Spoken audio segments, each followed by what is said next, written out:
Dodge City and in the territory on west, there's just one way to handle the killers and the spoilers, and that's with a U.S. Marshal and the smell of Gunsmoke.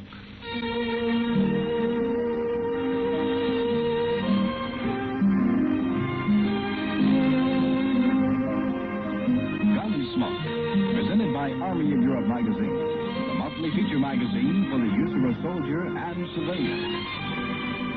Gunsmoke, starring William Conrad, the story of the violence that moved west with young America, and the story of a man who moved with it. I'm that man, Matt Dillon, United States Marshal. The first man they look for and the last they want to meet. It's a chancy job, and it makes a man watchful and a little lonely.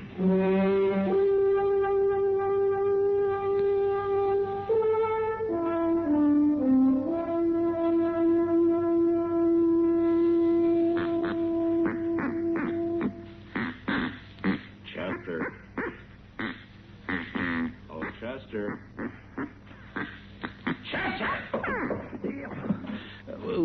Was you saying something, Mr. Dillon? What is that?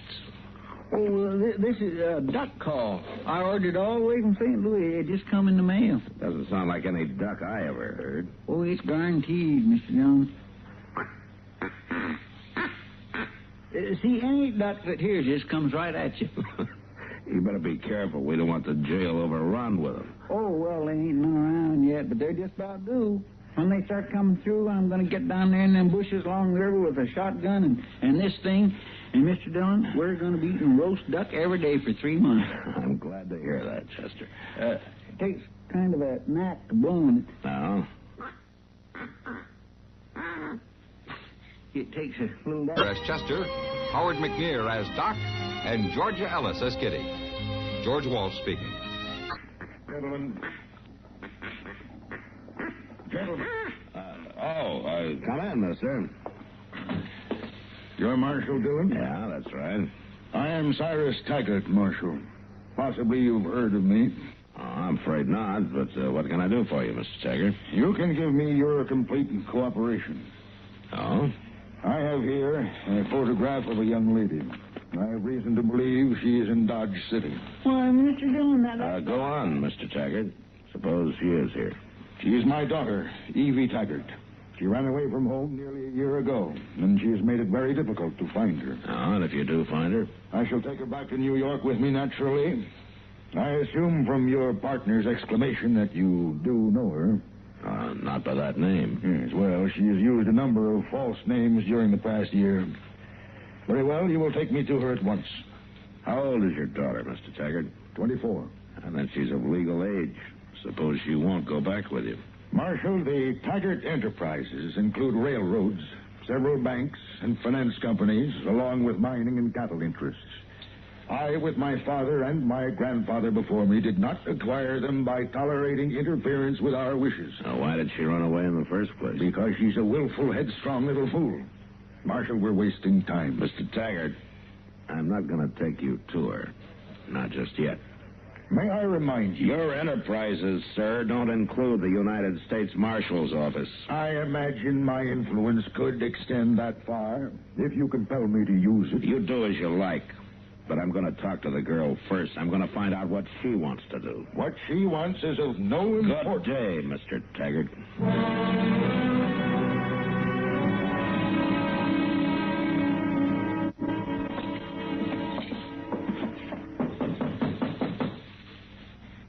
She keeps pretty late hours, Mr. Dillon. Maybe she ain't up yet. Yeah, maybe not.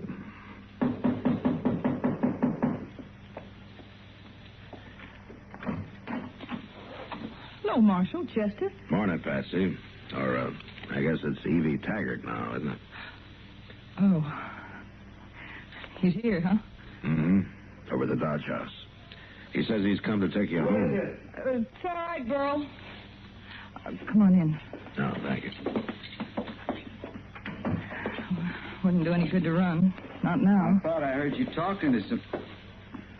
Oh.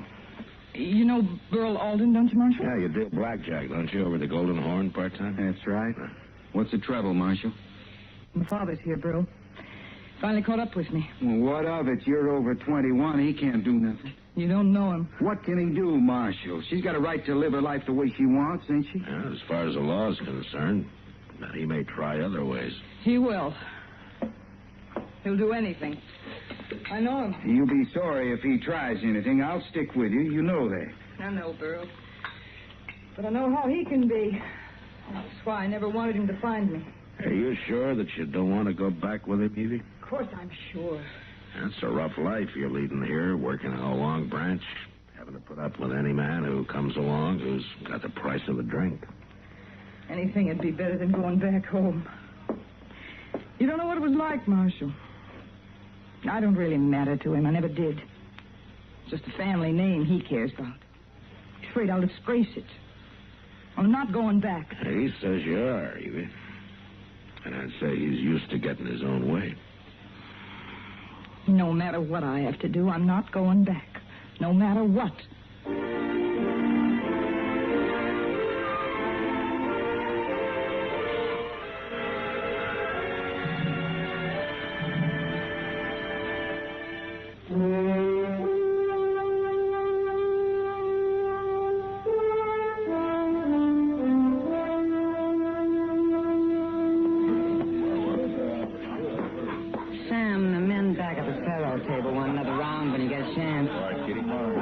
You take it back to him, huh?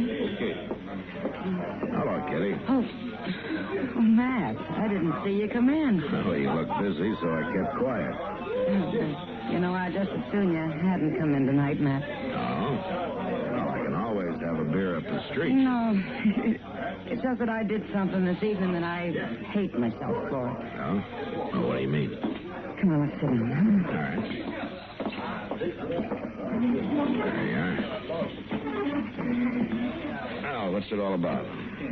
Well, that girl, Patsy, who's been working here the last few months. You know who she is, Matt? Yeah. Her name's Evie Taggart. Their father came out from the east yesterday. Yeah, I know. I met him. You know he's trying to force her to go back to New York with him? Uh-huh. Oh, he didn't waste any time going into action. He just sent a few telegrams east, and that did it. Oh, did what? Well, Mr. Botkin came over from the bank this afternoon. He was real apologetic, but he had orders from the big bank back east that holds part of his stock. Oh, one of Taggart's banks. Yeah. Either I fired Evie or Botkin had called in our loan. And just a half hour later, I got a telegram from our wholesaler in Kansas City. Fire Evie or pay up all our consignment accounts immediately. I let it go, Matt. I had to. You couldn't do much of anything else, could you? Got my partner to think about. The girls. You can't fight an army barehanded. Now, there's no reason to feel guilty, Kitty. You didn't have much choice. Well, I don't claim the life she's leading here is very good. But good or bad, at least what she wants to do, and she ought to have the right. You know, rights are pretty hard things to hang on to sometimes. Well, if there'd been any other way. There you are. Huh? Oh, he scared you off, huh? You started the ball rolling, now nobody will hire. Now, take it easy, Burl. Well, whose side are you on anyway, Marshal? There's no law against what Taggart did, Burl, and Kitty didn't have any choice. She had to go along with it. The word's out all over town. Nobody will give her a job. They're afraid of his money. Well, I got reason to be. He's trying to starve. That's right. What's the trouble, Marshal? My father's here, Burl. There's some way to beat that old buzzard. Why don't you support her, Mr. Alden? I assume you are Burl Alden. I guess you're Taggart, huh? That's correct. As I said, why don't you support her? I understand she's been supporting you for several months. That's a lie. I got a job. Yes, part-time. But you've been taking money from her, haven't you? Them was loans. What are you getting at anyway? The fact that you're an utterly worthless loafer who lives off the earnings of a woman. Why, you dirty old... All right, hold it, Burl. That's enough. Who do you think he's talking to? Can I give you a hand, Mr. Taggart? No, thank you. It would seem to me that it's your job to prevent such occurrences, Marshal. You can sign a complaint if you like. No, thank you. I have something rather more drastic in mind. Good evening, gentlemen. That's a cold fish. What's he talking about, Marshal? He can't do nothing to me. I wouldn't bet on that, Burl.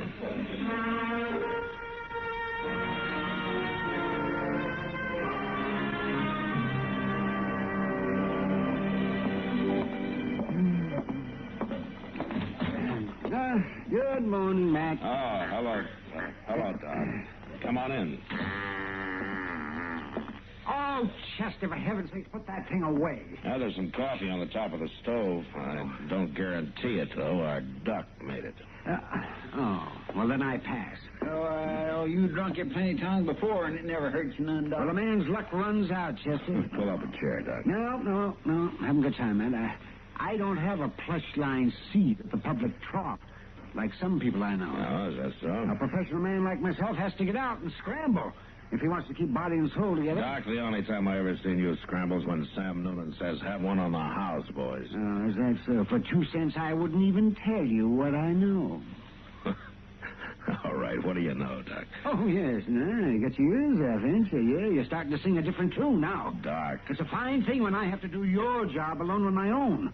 Just out of the kindness of my heart. Doc. There's going to be a killing. Killing? How do you know? Because I keep my mouth shut and my ears open. You know a gunman named Bill Jacks? Yeah, he's been around town for a month or so. Why? Well, they say that old man Taggart hired him to kill Burl Alden. Well, so that's what Taggart meant about something more drastic. Yes. Well, anyway, I've done all the brain work for you. Now, go on out and arrest them. On what charge, Doc? They'll both deny it. Well, you're not just going to sit there and let it happen, are you? And I'll listen to suggestions, Doc, but in the long run, it'll probably come to just that.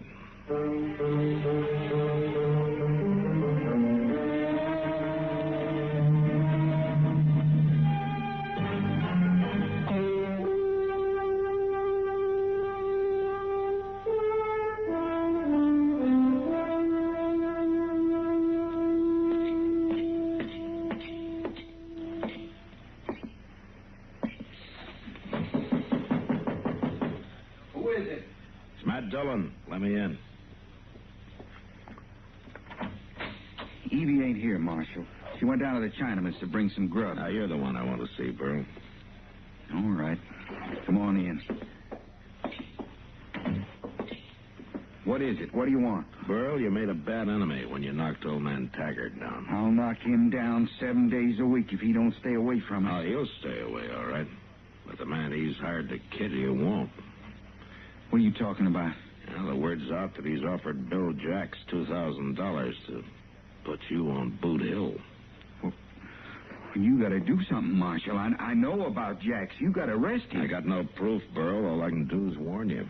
Well, then I got to get out of here. I got to get out of town right now. I'll get a horse from Moss Grimmick and head south. So what about Evie? Evie? What?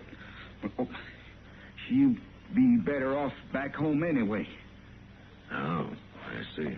Well, hitting the trail on the run, that ain't no kind of a life for a woman. You think the Long Branch is any better? Now, you got no call to talk like that. What's going on? Evie, you tell her, Marshal. Burl, where you going? Burl? It's no use, Evie. He's gone. Gone away? What do you mean? Hey, your father hired gunmen to kill him. So Burl's getting out. Running away, leaving me. Well, I guess a lot of men would act that same way under the circumstances. Don't try to make excuses for him, Marshal. I know the kind he is. I've known all along. Oh? The life I've been living the last years isn't a very pretty one. I admit it. I guess I've done it on purpose. Sunk as low as I could. With a way of hitting back at my father. Yeah, it works that way sometimes. Wasn't a very pretty life at home either, Marshal. No, I guess not. Or it wouldn't have turned you to this. Hired killer. Well, at least I'll get that stopped. Burl doesn't deserve dying. He's just what he is, and that's all he claims to be. There's no reason he should pay. But my father's going to. I'm going to see that he pays. Pays how? I don't know exactly. But he's going to. He's going to pay for things once and for all.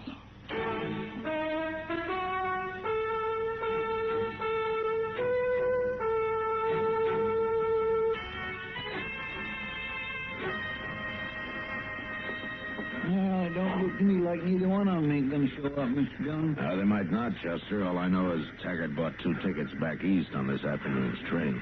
I swear I never thought Evie'd give in and go back with him. Well, he's a hard man to beat. It's just a doggone shame the way he goes around treating people and gets by with it. He won't get by with it forever, Chester. If you keep pushing people around, sooner or later you're going to push one of them a little too far. Speak of the devil, Mr. Dillon. Yeah, and by himself, too. Good afternoon, gentlemen. Nice of you to drop around to see us off. Us, Mr. Taggart? Oh, my daughter is just looking after some detail of her luggage. She'll be along. As much as I hate to disappoint you, Marshal. Why would it disappoint me? It's none of my business. No, not officially, of course. But I imagine you did hold certain personal opinions. Yeah. I still do, as a matter of fact. Indeed. Such as? Such as, I think you're making a big mistake taking that girl back against her will. Oh, I assure you I am using no straitjacket or manacles. It amounts to that, though.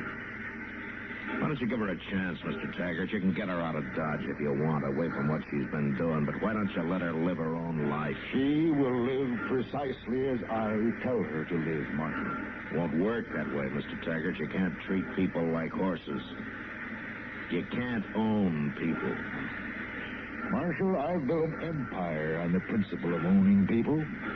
I own hundreds of them, body and soul, lock, stock, and barrel. I call the tune, and they dance, and she will dance with me. You ready, Father? Quite ready, my dear. Well, let's go. Good day, gentlemen. Goodbye, Evie. Good luck. Thank you, Marshal. But I think we may meet again soon. Come along, Evie. Yes, Father. Just looky there. Just look how he's broke her spirit, Miss Dillon. She's going along neat to the line. Yeah, it looks that way.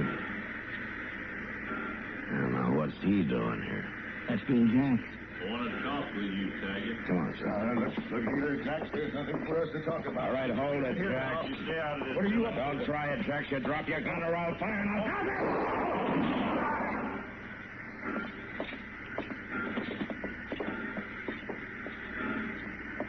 You got him, Mr. Dillon? Your father's dead, too, Evie. Father. So this is how he was supposed to pay, huh? I don't know what you mean, Marshal.